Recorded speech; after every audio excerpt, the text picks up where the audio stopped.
Hello, this is Stephen, and you're here listening to another podcast. This podcast is for the learners of English, those who are learning English as a second language. And this is meant to be a casual learning, or rather learning, but also a casual listening experience. Casual learning experience too, because I'm going to explain in English, of course, some of the words I'm using and expressions I use that you may not already know. But if you do already know a lot of what I'm saying, that's great, because then you can just kind of refresh and sharpen your English skills as you're listening. Sharpen your listening skills. When I say sharpen, it means to improve. And for those of you who are listening for the first time, my name is Stephen. I teach English in South Korea, and I'm from the United States. I'm from the Midwestern part of the United States. There's a state called Indiana, kind of close to Michigan. The nearest big city would be Chicago. Just to give you an idea of whereabouts in the United States I'm located, or from originally. As you look at this video, you see what appears to be a smiley face, two yellow circles with a big smile underneath. That's not going to stay like that. That drawing is going to change, I promise. But I'm just putting down the basic color and foundation. The type of medium I'm using in this is watercolor pencil. So it's color pencil, which you will then put water on it to blend it across the page. So it won't look like a pencil drawing anymore. It'll just look like watercolor paint. It's basically just that. Watercolor pencils that turn into watercolor paint. Sometimes I stumble and twist my tongue when I talk. You know what I mean? Sometimes I trip over my own words, but when that happens, you just keep going.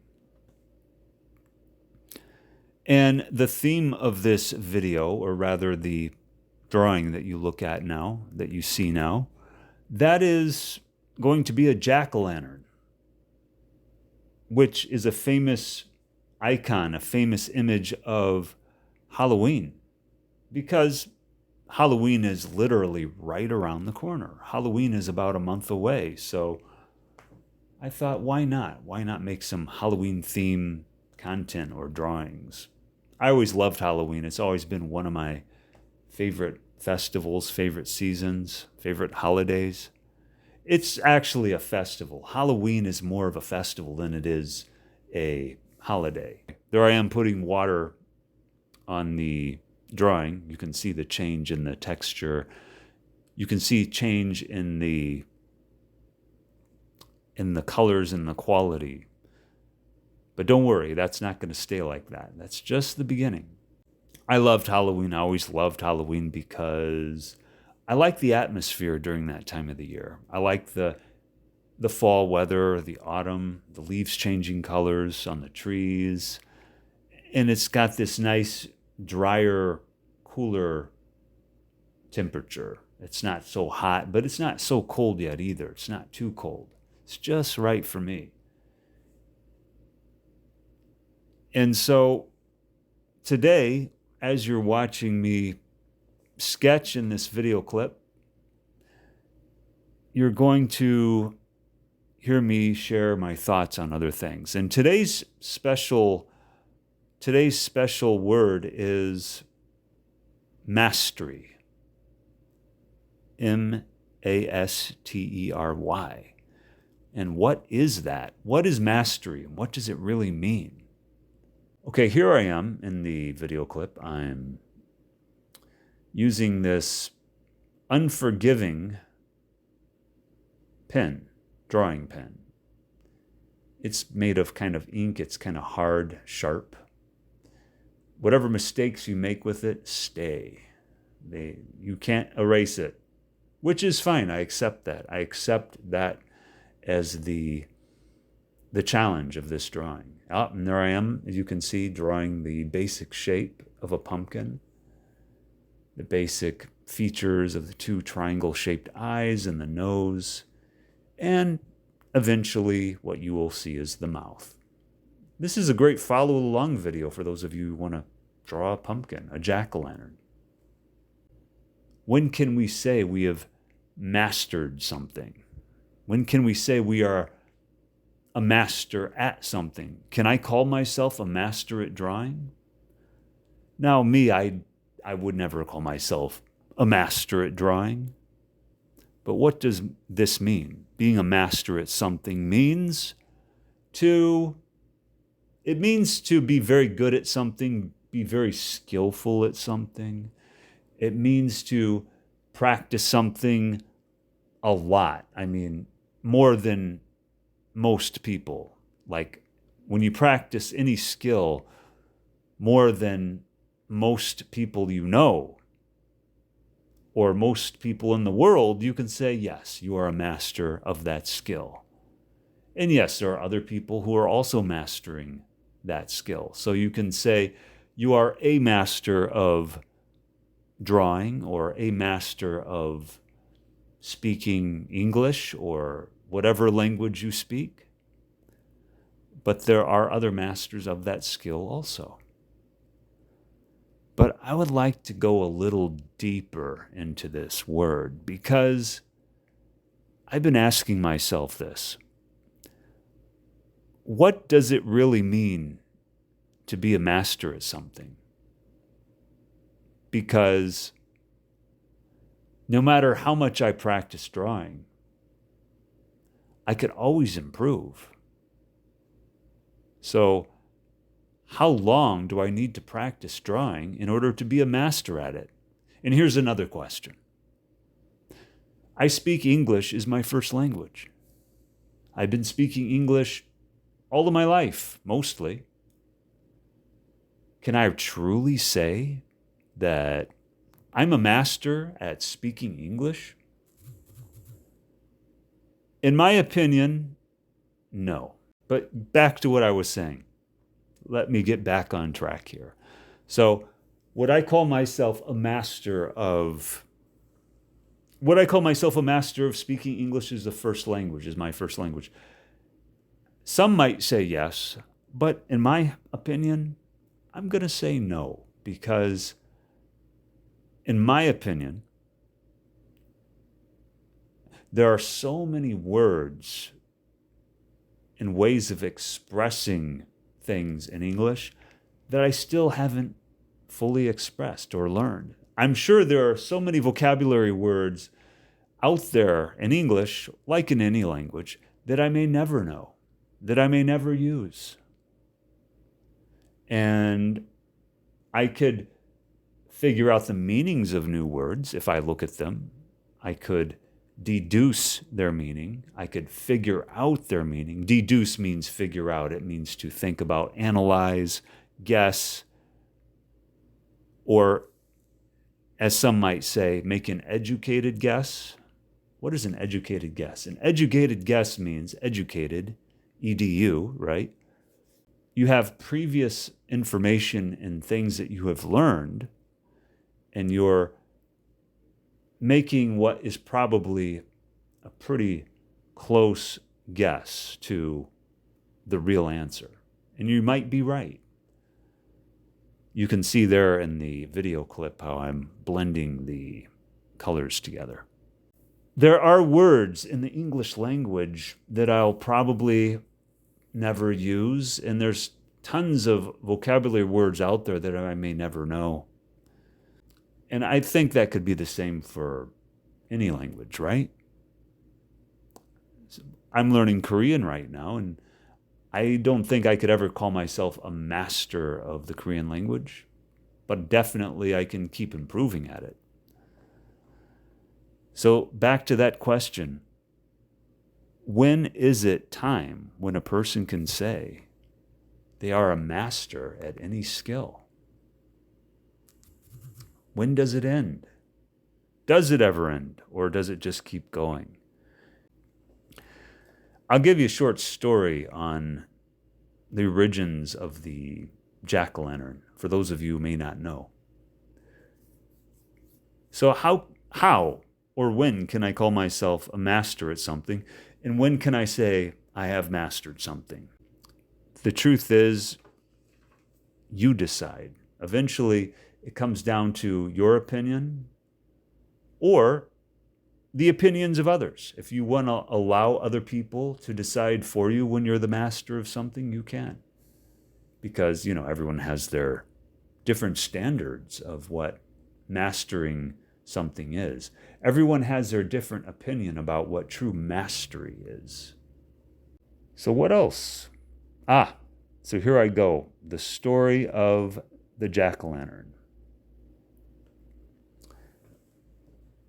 So as I see here, I'm now drawing with the ink pen, the sharp artist drawing pen. I'm drawing some tree branches, some leaves. I've already made the basic line of the pumpkin itself. I'm going to go over it again, though. So the basic story is that back in Ireland, maybe 500 years ago, there was a farmer named Jack. And apparently, Jack made a special agreement or negotiation, or you could say deal, with the devil, Lucifer, or whatever you want to call him. And the story has it that eventually, because of this agreement that Jack the farmer made with the devil, when it was finally time for Jack's passing, when Jack passed away, his soul, or his spirit, was to be forever trapped inside a pumpkin. And so this face that you see on the pumpkins during Halloween season, that actually is supposed to be Jack's face, the face of Jack the farmer, who is trapped inside the pumpkin. He can only look out and see the world from the inside of the pumpkin, but he can never leave. Forever trapped, forever stuck inside the pumpkin. So that's the basic story of jack-o'-lantern. That's why it's called jack-o'-lantern, because the name of the farmer is Jack, and it's a lantern made from a pumpkin. Why do we say jack-o'-lantern? Well, I don't know, for those of you who are familiar with that part of the world, Ireland, there are a lot of names from Ireland that have O in them. For example, O'Malley, O'Connor, O'Day, and so on and so forth. So that's why they have jack-o'-lantern. It's kind of a cultural reference, maybe. I'm not sure exactly, but that's where the name comes from. But there's more. There's a little bit more to this. So, as I said, the Irish myth about a man named Jack, he invited the devil to have a drink with him. And, Jack was stingy. He didn't like to pay for his drinks. So, he convinced the devil to turn himself into a coin. I know that sounds strange, right? Turning yourself into a coin. And then this way, Jack could use that coin to buy the drinks. But here's the catch. When I say here's the catch, that means this is the deal. So Jack decided to keep the money and put it in his pocket, and he put it next to what was a silver cross. And because of the silver cross in his pocket, it prevented the devil from changing back into his original form. So eventually Jack somehow freed the devil, let him go, and it was under the condition that he would not bother Jack for 1 year. And of course, as we know, Jack passes away eventually. Jack could not claim his soul, which is why I say earlier that he has to stay inside the pumpkin, the jack-o'-lantern. So Jack tricked the devil again. Trick or treat. You know that word, that phrase. When they say trick or treat, that means when the kids knock on your door and ask for candy, that really literally means that if you don't give them candy, they will do some practical joke to you or play a prank on you. A trick, basically.